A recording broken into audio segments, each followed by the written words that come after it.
So having spoken about what a Section 9 petition is, what are the reliefs that may be sought, how a court approaches it, and what happens when a party doesn't abide by the order that is passed by the court, we can now get to the actual drafting of the Section 9 petition. Now, a Section 9 petition is like any petition that is drafted before a court. There are certain factual points, and then there are legal submissions that are made. The factual points will be restricted in terms of the merits of the dispute between the parties and more focused on why the Section 9 order should be granted in favor of the petitioner.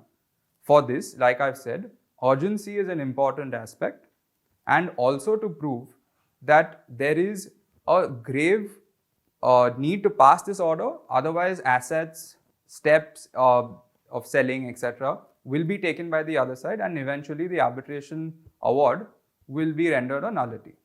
A good judgment to understand how Section 9 petitions work and what are the requirements is the Bombay High Court's judgment in Nimbus Communications versus the BCCI. Justice Chandrachud was heading the bench, and in this he has actually gone on to give all the instances in which a Section 9 petition may be granted in favor of a party. He has also said in this judgment that Order 39 of the Code of Civil Procedure, the CPC, which deals with temporary injunctions and injunctions, will apply to the Section 9 petitions which are filed, essentially meaning that the principles under the CPC, Order 39, will then apply to arbitration proceedings under Section 9.